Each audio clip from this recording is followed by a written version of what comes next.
மகாலயம் என்பது பெரிய கூட்டம் என்று பொருள். பட்சம் என்றால் 15 என்று பொருள். மகாலய பட்ச நாளில் நம் முன்னோர்கள் கூட்டமாக 15 நாளும் நம் வீட்டிற்கு வந்து நம்மை வாழ்த்துவார்கள் என்பது ஐதீகம். Hi guys, welcome back to our channel. என்னோட சேனலை இப்போ தான் நீங்கள் ஃபர்ஸ்ட் டைம் பார்க்குறீங்கன்னா ப்ளீஸ் சப்ஸ்கிரைப் பண்ணிக்கோங்க. நீங்கள் கொடுக்குற ஒவ்வொரு சப்ஸ்கிரிப்ஷனும் எனக்கு மிகப்பெரிய மோட்டிவேஷனாக இருக்கும். அப்படியே பக்கத்தில் இருக்க பெல் பட்டனையும் கிளிக் பண்ணிக்கோங்க. நாம் இன்னைக்கு இந்த வீடியோவில் மகாலய பட்சம் 2024, மகாலய பட்சம் என்றால் என்ன மற்றும் தர்ப்பணத்தின் வகைகள், எந்தெந்த நாளில் தர்ப்பணம் செய்தால் என்ன பலன்கள் என்பதை பற்றி விரிவாக பார்க்கலாம். வாங்க இப்போ வீடியோக்குள்ளே போகலாம். முதல் வகை தர்ப்பணம் என்பது அந்தணரை அழைத்து வேள்வி செய்து கொடுக்கும் தர்ப்பணத்தின் பெயர் பார்வண தர்ப்பணம் எனப்படும். அடுத்து சமையலுக்கு தேவையான பொருட்களை வாங்கி அதில் காணிக்கையாக சில ரூபாய்களை கொடுப்பதன் பெயர் தரண்ய தர்ப்பணம் ஆகும். அடுத்து எல்லை கையில் வைத்து கொண்டு நீர் இறைத்து விடுவது தில தர்ப்பணம். அடுத்து நாம் வளர்த்த செல்ல பிராணிகளான இறந்த நாய், பூனை மற்றும் பறவைகள், தாவரங்கள் இது போன்ற ஜீவராசிகளுக்கும் தர்ப்பணம் கொடுக்கலாம்.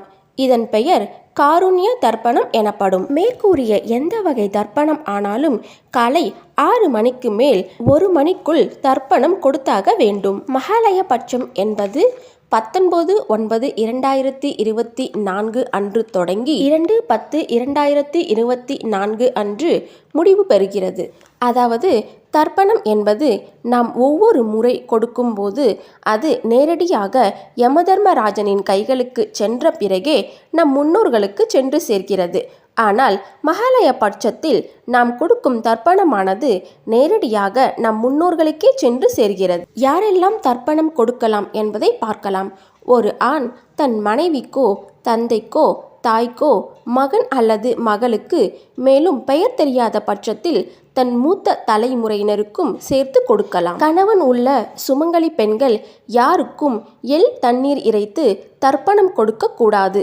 கணவர் இல்லாத பெண்கள் தன் கணவருக்கு எள்ளும் தண்ணீரும் இறைத்து தர்ப்பணம் கொடுக்கலாம். அடுத்து தர்ப்பணம் கொடுக்கும் ஆண்கள் மட்டுமே உபவாசம் இருந்து தர்ப்பணம் கொடுக்க வேண்டும். அவர்களுக்கு சமைக்கும் அந்த வீட்டு மருமகள்கள் உபவாசம் இருக்க வேண்டிய அவசியம் இல்லை. மாறாக வயிறு நிறைய உண்ட பிறகே தன் மாமனார் மாமியார்களுக்கு சமையலை மேற்கொள்ள வேண்டும். எப்போது திதி கொடுக்கலாம்? மகாலய பட்சம் ஆரம்பிக்கும் நாள் முதலே 15 நாளும் தினமும் தொடர்ந்து தர்ப்பணம் தர வேண்டும். தர்ப்பணங்களை கொடுத்து முன்னோர்களுக்கு பிடித்த சமையலை சமைத்து வைத்து அவர்களை வழிபட்ட பின்னரே நம் வீட்டில் இருக்கும் தெய்வங்களை வழிபட வேண்டும். 15 நாளும் தொடர்ந்து வழிபட முடியாதவர்கள் யாருக்கு தர்ப்பணம் கொடுக்கிறீர்களோ அவர்கள் எந்த திதியில் இறந்தார்கள் என்பது தெரிந்தால் அந்த குறிப்பிட்ட திதியில் தர்ப்பணம் கொடுக்கலாம். அப்படி திதி தெரியாதவர்கள் மகாபரணி அன்று தர்ப்பணம் கொடுப்பது என்பது மிக விசேஷம். மகாபரணி நட்சத்திரமானது 21/9/2024 சனிக்கிழமை காலை 8 மணிக்கு தொடங்கி 22/9/2024 காலை 6:42 மணிக்கு முடிவடைகிறது.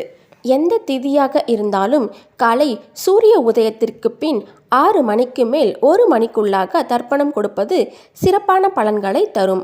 அதேபோல் முன்னோர்களுக்கு படையல் போட்டு பூஜை செய்பவர்கள் கண்டிப்பாக 11:30 மணிக்கு மேல் 12:30 மணிக்குள்ளாக பூஜை செய்து தங்களின் விரதத்தை நிறைவு செய்ய வேண்டும். தர்ப்பணம் கொடுப்பதில் இன்னும் ஒரு சிறப்பான முறையும் உள்ளது. அதாவது ஒவ்வொரு திதிக்கும் ஒவ்வொரு பலன் உள்ளது.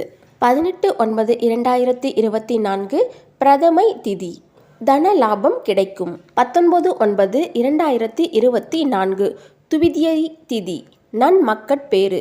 20/9/2024 திரிதியை திதி, மனதுக்கு பிடித்த வரன் அமையும். 21/9/2024 சதுர்த்தி திதி, எதிரிகள் நீங்குவர். 22/9/2024 பஞ்சமி திதி, நிலம் வளங்கள் சேரும். 23/9/2024 சஷ்டி திதி, உலக புகழ் பெறுவர். 24/9/2024 சப்தமி திதி, உயர் தலைமை பதவி கிட்டும். 25/9/2024 அஷ்டமி திதி, புத்தி கூர்மை உண்டாக. 26/9/2024 நவமி திதி, பெண் குழந்தைகள் பிறக்க மற்றும் திருமண தடை நீங்க. 27/9/2024 தசமி திதி. நீண்ட நாள் விருப்பங்கள் நிறைவேற. 28/9/2024 ஏகாதசி திதி. கல்வி கேள்வி வேதங்களில் அறிவு கிடைக்கும். 29/9/2024 துவாதசி திதி. நகைகள் சேரும். 30/9/2024 திரியோதசி திதி. அதீத சக்திகள், வளமையான வாழ்வு, ஆயுள் கிட்டும். 1/10/2024 சதுர்தசி திதி. பாவங்கள் நீங்கும். 2/10/2024 அமாவாசை திதி. முன் சொன்ன அத்தனை பலன்களும் கிடைக்கும். இவ்வாறு பிரதமை தொடங்கி அமாவாசை முடியும் வரை தொடர்ந்து 15 நாட்களும் தர்ப்பணம் கொடுக்கலாம்.